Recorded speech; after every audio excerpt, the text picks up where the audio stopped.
Hello everyone, welcome to sacred Gurukul. इस video में हम बात करने वाले हैं पंजाब नेशनल बैंक के नए रिक्रूटमेंट के बारे में। टोटल नंबर ऑफ पोस्ट जो है वो 350 पोस्ट है। एक एक करके डिटेल्स में देखिए कितने नंबर ऑफ पोस्ट है, कौन कौन एलिजिबल है, क्या एग्जामिनेशन का क्राइटेरिया है, एक्सपीरियंस का क्या क्राइटेरिया है, लास्ट डेट कब है, एक एक पॉइंट वन बाय वन देखते हैं। तो सबसे पहले अगर हम बात करें तो पीएनबी ने जो ऑफिशियली अनाउंस किया है, ओके, सो इसमें क्या है कि देखिए यहाँ पे ओपनिंग डेट है रजिस्ट्रेशन का 3/3/2025 और लास्ट डेट है, क्लोजिंग डेट है 24 मार्च। मतलब ये अभी भी स्टार्ट भी नहीं हुआ, कल से स्टार्ट हो जाएगा इसका रजिस्ट्रेशन होना। ओके, तो 3 तारीख से इसका रजिस्ट्रेशन स्टार्ट है और जो टेंटेटिव एग्जाम है ऑनलाइन टेस्ट का वो अप्रैल और मई में है। मतलब दिया नहीं गया, लेकिन हाँ एक टेंटेटिव है कि अप्रैल और मई, लगभग आपके पास 1 से 1.5 महीने का समय है, मान के चलो 2 महीने का समय है। तो 2 महीने में एग्जाम भी हो जाएगा और सारे रिजल्ट भी आ जाएंगे। ठीक है, टोटल नंबर ऑफ पोस्ट की बात करें तो इस तरीके से पोस्ट कोड है। देखो यहाँ पे मैंने बताया 350 वैकेंसी टोटल है, 350 वैकेंसी। अब इसमें ऑफिसर क्रेडिट JMGS1 के लिए 250 वैकेंसी है, ऑफिसर इंडस्ट्री JMGS1 के लिए 75 वैकेंसी है। देखो ये दोनों जो पोस्ट है ना, इस पे किसी भी तरीके का एक्सपीरियंस रिक्वायर्ड नहीं है। क्लियर बताता हूँ, ये दोनों में मैंडेटरी नहीं है, डिजायरेबल है। अगर आपके पास एक्सपीरियंस है तो आप सबमिट के वो भी मैं आपको बता दूंगा, लेकिन जिनके पास एक्सपीरियंस नहीं है वो ये दोनों कैटेगरी में फॉर्म भर सकते हैं। बट पॉइंट ना, पोस्ट कोड 3 से लेके पोस्ट कोड 8 तक अलग अलग कैटेगरी के अकॉर्डिंग अलग अलग एक्सपीरियंस रिक्वायर्ड है। किसी में 3 साल का है, किसी में 2 साल का है, किसी में 5 साल का है, इसी तरीके से। तो इसको हम एक एक करके डिस्कस करेंगे, मतलब सबसे लास्ट में कि किसमें क्या एक्सपीरियंस रिक्वायर्ड। लेकिन जिन लोगों के पास एक्सपीरियंस नहीं है वो लोग 250 पोस्ट और 75 पोस्ट। आगे बढ़ते हैं। देखो जो बेसिक गवर्नमेंट की तरफ से जो टर्म्स एंड कंडीशन है कि DA CCA HRA ये सारे अकोमोडेशन है वगैरह वगैरह, मेडिकल रिटायरमेंट, ये सब कुछ बैंक विल प्रोवाइड, मतलब वो सब कुछ रहेगा। रिजर्वेशन की बात करें तो टोटल नंबर ऑफ वैकेंसी जो है इस तरीके से है कि officer credit in JMS scale 1 250 vacancy. इसका कुछ इस तरीके से बाइफर्केशन किया हुआ है। SC के लिए कितना सीट है, ST के लिए कितना है, OBC के लिए कितना है, जनरल के लिए कितना है, EWS के लिए, फिजिकली हैंडीकैप्ड के लिए कितना है, पूरा 1 by 1 डिटेलिंग किया हुआ है। इस पर आप चेक कर सकते हैं। ओके, उस तरह 75 का है, उस तरह से 5 सीट के लिए ये है, फिर उसके बाद नेक्स्ट 5 सीट है, 3 सीट है आपका यहाँ पे, 2 सीट जो आप कैटेगरी में लग रहा है, जो आप कैटेगरी में, आगे डिस्कस करते हैं कि कौन से कैटेगरी में आप बिलोंग करेंगे, आपके पास क्या क्वालिफिकेशन है अकॉर्डिंगली टू दैट। तो लास्ट तक वीडियो में बने रहिए, आपको सारी चीजें आपको पता चल जाएगा। ठीक है, तो इस तरीके से कुछ जो डिफरेंट डिफरेंट कैटेगरी के अकॉर्डिंग है वो आपको यहाँ पे दिख गया। आई थिंक सो क्लियर है। नेक्स्ट, अब नेक्स्ट बात करते हैं कि देखो यहाँ पे जो लिखा हुआ है कि जो जनरल गवर्नमेंट की तरफ से जो नॉर्म्स होते हैं, जो रूल्स होते हैं, वो रूल्स ही हैं SC ST के लिए, OBC के लिए, या फिजिकली हैंडीकैप्ड कैंडिडेट के लिए। तो वो जनरल जो गवर्नमेंट ऑफ इंडिया का रूल्स है, जो प्रोविजन है वही है। उसके अलावा 3 साल SC ST के लिए हो गया, 3 साल OBC के लिए हो गया और SC ST के लिए 5 साल हो गया, सॉरी।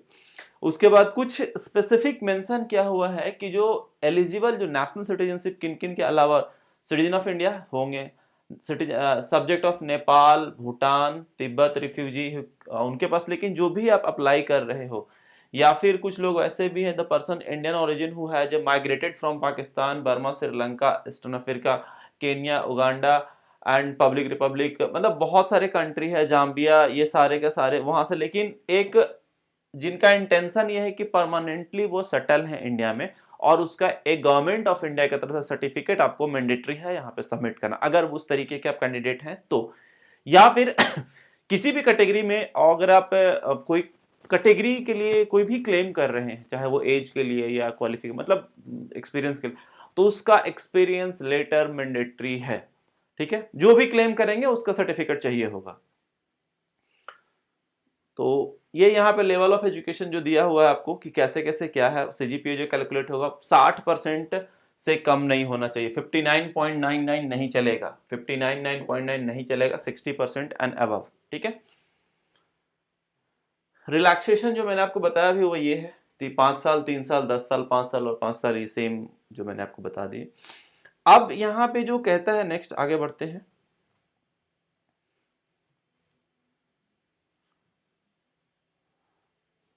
ये सारे डिटेलिंग किए हुए हैं पूरा का पूरा कि कौन कौन से कैटेगरी में किस तरीके का होना चाहिए, क्योंकि फिजिकली हैंडीकैप्टेड में काफ़ी सारे कैटेगरी हो जाते हैं, ईडब्ल्यूएस में कैटेगरी हो जाते हैं, क्या है उसका क्राइटेरिया, वो सारे क्राइटेरिया वन बाय वन लिखा हुआ, तो आप उसको चाहे तो पढ़ सकते हैं। देखो सिलेक्शन प्रोसीजर में सबसे पहले आते हैं कि सिलेक्शन प्रोसीजर में एग्जामिनेशन है, रिटन एग्जाम, उसके बाद इंटरव्यू है। तो रिटन एग्जामिनेशन का जो क्राइटेरिया है दो पार्ट में, part one and part to. उसके बाद जो लोग पार्ट वन में क्वालिफाई करेंगे उनका ही पार्ट टू का कॉपी चेक होगा, यानी कि ओएमआर सीट रहेगा या फिर आपको ऑनलाइन टेस्ट है, तो पार्ट वन क्वालिफाई करने के बाद ही आपका पार्ट टू का टेस्ट का जो भी आपका होगा वो चेक करेंगे, उसके बाद इंटरव्यू होगा। तो पार्ट वन का क्या है, पार्ट टू का क्या है, एक बार देख लेते हैं कि online test followed by the interview, online reasoning, English language and quantitative aptitude. 25 25 50, ये देखो यहाँ पे 100 क्वेश्चन होंगे, 100 मार्क्स के होंगे, ठीक है, जिसमें मिनिमम 120 मिनट का समय मिलेगा। ये पार्ट वन का एग्जामिनेशन है। प्रोफेशनल नॉलेज, जिस भी कैटेगरी के लिए आप फॉर्म भर रहे हैं, जिस भी कैटेगरी के लिए, चाहे वो कंप्यूटर साइंस से रिलेटेड हो, सीएस बैकग्राउंड से रिलेटेड हो, एमबीए से, मतलब जो भी वहां पे है, वो जिस भी कैटेगरी के लिए फॉर्म फिल कर रहे हैं, जिस कैटेगरी में आप फॉर्म भरेंगे उस कैटेगरी का प्रोफेशनल नॉलेज चेक किया जाएगा। इसमें क्या रहेगा, 50 क्वेश्चन रहेंगे, मैक्सिमम मार्क्स आपके 100 नंबर रहेंगे, यानी कि एक क्वेश्चन 2 मार्क्स का रहेगा। ऊपर वाला रीजनिंग, एप्टीट्यूड और जनरल इंग्लिश जो रहेगा वो एक एक मार्क्स का क्वेश्चन रहेगा। टाइम दोनों के लिए सेम मिल रहा है, इसके लिए भी 100 मिनट मतलब 120 मिनट मिल रहा है, 2 घंटे का समय। और पार्ट वन के लिए भी आपको 2 घंटा मिलेगा, पार्ट टू के लिए भी 2 घंटा मिलेगा। बट पार्ट वन में आपके 100 क्वेश्चन होंगे एक एक मार्क्स के, पार्ट टू में आपके 50 क्वेश्चन होंगे 2 मार्क्स के। क्लियर है? पार्ट वन क्वालिफाई करेंगे तभी आपका पार्ट टू चेक होगा, इन दोनों क्वालिफाई करने के बाद फिर आपका इंटरव्यू होगा। राइट, आगे आते हैं। देखो यहां पे एक लाइन लिखा हुआ कि candidate have to qualify all the test of part one and part two, professional knowledge test will be evaluated only for those candidate who qualify each paper in part one. कहने का मतलब यह है कि जो मिनिमम क्वालिफाइंग क्राइटेरिया है part one का, वो आपको क्लियर करना होगा। ऐसा नहीं है कि आप पार्ट टू में बहुत नंबर लें, पार्ट वन में फेल हो जाए तो आपका कॉपी ही इवैल्यूएट नहीं किया जाएगा। तो ये है। उसके बाद पर्सनल इंटरव्यू है। पर्सनल इंटरव्यू जो है बैंक के अकॉर्डिंगली जो उनका रहता है टर्म्स एंड कंडीशन, एक इंपॉर्टेंट पार्ट है, अभी मैं आपको बताऊंगा कि पर्सनल इंटरव्यू 50 मार्क्स के होंगे। एससी एसटी कैटेगरी के लिए मिनिमम क्वालिफाइंग 22.50 है, और बाकी अदर कैटेगरी के लिए जो मिनिमम क्वालिफाइंग है 25 मार्क्स है, यानी कि 50% रहेगा। एससी एसटी कैटेगरी में 45% है, यानी कि 22.5 मार्क्स, और ओबीसी जनरल बाकी जितने भी हो गए ना उसके लिए 25 नंबर आपको इंटरव्यू में लाना ही लाना है। शॉर्टलिस्ट किया जाएगा उनके कैंडिडेट्स, और उसके साथ डॉक्यूमेंट्स सारे के सारे आपको जो भी सबमिट किए हैं, जिस भी कैटेगरी के लिए आपने क्लेम किया वो डॉक्यूमेंट ऑथेंटिक और सही होना चाहिए। कोई गलत डॉक्यूमेंट का इस्तेमाल ना करें, तो मिसकंडक्टिंग हो जाता है, तो फिर आप पे केस चलेगा। तो वो सब नहीं करना है आप लोगों को, ठीक है? जो है वही अप्लाई करिए, नहीं तो नहीं अप्लाई करिए। सेंटर की अगर बात किया जाए तो सेंटर आपको देख लो कि हर स्टेट के अकॉर्डिंगली सेंटर है। इसके साथ साथ ये भी लिखा हुआ है कि सेंटर चेंज भी किया जा सकता है अगर नंबर ऑफ कैंडिडेट और बैंक के डिसीजन के अकॉर्डिंग। तो कुछ इस तरीके से है, जैसे आंध्र प्रदेश में विजयवाड़ा, गुंटूर, वाइजैक हो गया, आसाम में है, बिहार, छत्तीसगढ़, दिल्ली, गुजरात, हर स्टेट का अपना उन्होंने सेंटर दे दिया। तो आप देख लीजिएगा जिस स्टेट में आप फॉर्म भरना चाहते हैं, जहां पे एग्जाम देना चाहते हैं, वहां सब सेंटर सेलेक्ट कर सकते हैं। उसके बाद आते हैं कि वो जो एग्जामिनेशंस का जो टर्म्स एंड कंडीशन होता है, किसी भी तरीके क्या क्या अलाउ नहीं होगा और क्या अलाउड होगा, डू एंड डोंट्स, यही चीजें लिखा हुआ है। किस तरह का वॉच नहीं होगा, कैमरा नहीं होगा, ये सारी चीजें मतलब लिखा हुआ। फिजिकली हैंडीकैप्ड के लिए जो स्पेसिफिक दिया हुआ गाइडलाइन वो पढ़ लीजिएगा, अगर हैं तो उस कैटेगरी में बिलोंग करते हैं देन। अदरवाइज फिर आगे आते हैं कि मिनिमम सिविल स्कोर पे भी है कहानी थोड़ा सा। List of the document, personal interview के समय क्या क्या डॉक्यूमेंट रिक्वायर्ड है, तो जब आप एग्जाम क्लियर कर लिया फिर से नोटिफिकेशन देख लीजिए क्या क्या रिक्वायर्ड है, वो सारे डॉक्यूमेंट्स आपके होने चाहिए। जैसे कि इंटरव्यू कॉल लेटर हो गया, आपका 10th का सर्टिफिकेट हो गया, आप ऑनलाइन एप्लीकेशन फॉर्म जो फॉर्म भरेंगे उसका ऑनलाइन एप्लीकेशन फॉर्म सबमिट करेंगे, मतलब साथ साथ लेके चलें। कास्ट सर्टिफिकेट है तो एक्सपीरियंस लेटर है तो साथ में एक्सपीरियंस लेटर, जो भी सर्टिफिकेट अगर आपने लिखा है तो सर्टिफिकेट आपको वहाँ पे देना है। यहाँ पे बात करते हैं कि कोई भी उस तरीके का है जो आपको कोई भी डिटेलिंग जो है ना वो कहाँ पे मिल जाएगा, pnbindia.in पे आपको सारी चीज़ें अवेलेबल हो जाएंगी।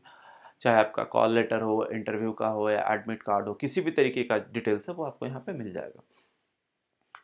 नेक्स्ट अगर हम बात करते हैं तो ये सब थोड़ा सा है, उसको देख लीजिएगा। फीस की बात कर लेते हैं एक बार।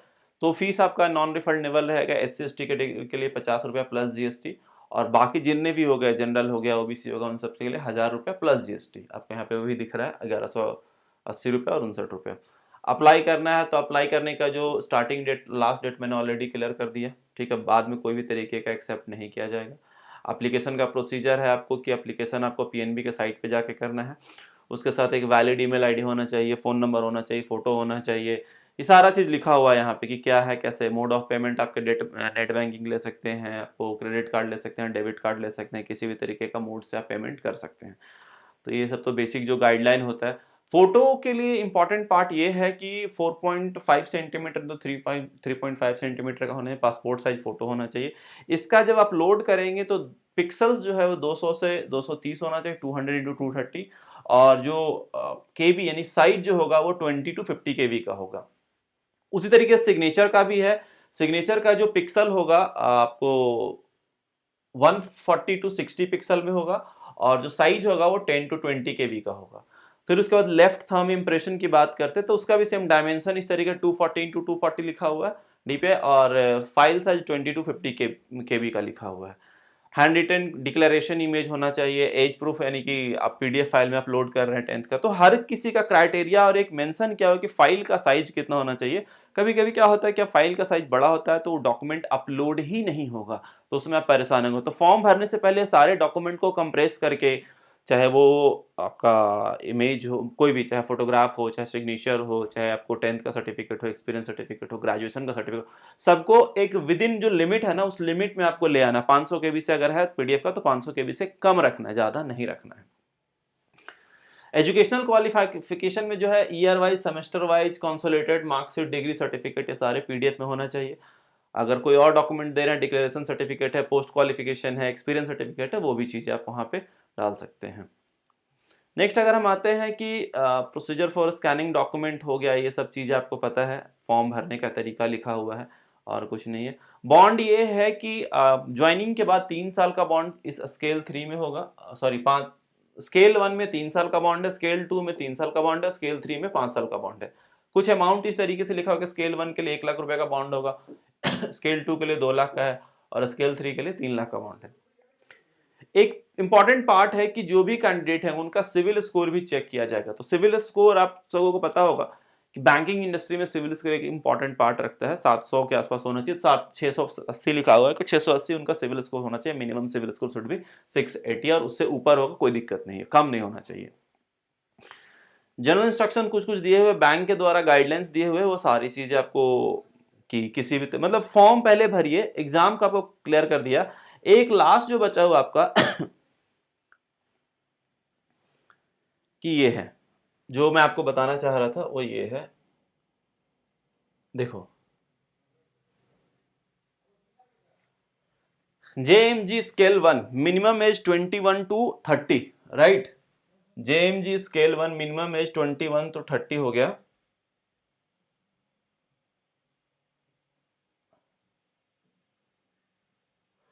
यहां पे certification valid age on the closing date of registration, right. तो इसमें एक्सपीरियंस जो है ना वो मैंडेटरी नहीं किया हुआ है, ये नील लिखा हुआ है। लेकिन अगर डिजायरेबल है यहाँ पे पोस्ट क्वालिफिकेशन वर्क एक्सपीरियंस, तो ये नील लिखा हुआ है। अगर आपके पास डिजायरेबल है तो ठीक है। बैंकिंग सेक्टर में, फिनेंस सेक्टर में एक्सपीरियंस जो कंसिडर किया जाएगा, बैंकिंग सेक्टर और फिनेंस सेक्टर में ही किया जाएगा। स्केल 1 में जो चार्टर्ड अकाउंटेंट CA हो गया, ICWA हो गया, CFA इंस्टीट्यूट, या फिर फुल टाइम MBA और post graduation diploma in management with specialization in finance from institute of college university जो AICTE अप्रूव्ड हो, मिनिमम मार्क्स 60%, वो सारे लोग इसको भर सकते हैं। इसमें जो पोस्ट था वो 250 पोस्ट था, इसके लिए कितना था, 250 था, 250 पोस्ट था, याद होगा आपको इसमें। और इसके लिए कितना था, स्केल 1 JMG ऑफिसर इंडस्ट्री के लिए 75 पोस्ट था, ठीक है। तो कंप्यूटर साइंस वालों के लिए बहुत अच्छा। बाकी मैं बता देता हूं कौन कौन एलिजिबल है। तो पहला वाला क्लियर हो गया, इसमें किसी तरीके का एक्सपीरियंस नहीं चाहिए। बाकी जॉब डिस्क्रिप्शन या JD जिसको कहते हैं, जॉब डिस्क्रिप्शन में क्रेडिट व्हाट है उसमें, corporate branches, trade finance centre, finance division, ये सारे चीजें, MSME MCC डिवीजन, ये सब रहेंगे। अब बात करते हैं नेक्स्ट वन कि ऑफिसर इंडस्ट्री का क्या है? ऑफिसर इंडस्ट्री में एज कैटेगरी सेम है 21 से 30, और जो लोग सर्टिफिकेट जमा करेंगे, जो लोग क्लेम करना चाहते हैं किसी भी तरीके का, SC ST OBC एनीवन, मतलब फिजिकली हैंडीकैप्टेड या फिर EWS, तो वो चीजें यहाँ पे आप क्लेम कर सकते हैं मिनिमम 21-30 के बाद भी। इसमें मैंडेटरी क्या है? मैंडेटरी आपको फुल टाइम डिग्री होना चाहिए, BE BTech का, civil, electrical, mechanical, textile, mining, computer science, किसी भी ब्रांच का जो यहाँ पे लिखा हुआ कंप्यूटर साइंस, इंफॉर्मेशन टेक्नोलॉजी, जो AICTE UG से अप्रूव्ड हो, 60% मिनिमम मार्क्स हो। एडिशनल क्वालिफिकेशंस की बात करें, यहाँ पे देखो एक्सपीरियंस था वो नील है, यहाँ पे कोई भी एक्सपीरियंस नहीं चाहिए, मैंडेटरी नहीं है। अगर आपके पास है तो आप सबमिट करिए, नहीं है कोई बात नहीं, ठीक है। ये पहला वाला का है। तो उसके बाद अगर हम बात करते हैं कि अब नेक्स्ट वन जो था वो सारे एक्सपीरियंस बेस पे, जिस कैटेगरी में आप बिलोंग करते हैं, जैसे कि BE BTech आपके पास ये है, CSE से अगर यहाँ पे, तो CSE से अगर है तो आपको जो certification course, ML certification from recognized participation, ये सारे training provides, Coursera, Udemy etcetera, जो ट्रेनिंग आप करते हैं वो ये वाला पार्ट है। मिनिमम 2 साल का एक्सपीरियंस होना चाहिए, मिनिमम 2 साल का इसमें एक्सपीरियंस होना चाहिए। एक्सपीरियंस किस में होना चाहिए वो भी लिखा हुआ है कि experience in managing the large scale AI system, proficiency in the AI और ML फ्रेमवर्क्स में होना चाहिए। मतलब हर चीज को यहाँ पे मेंशन किया हुआ है।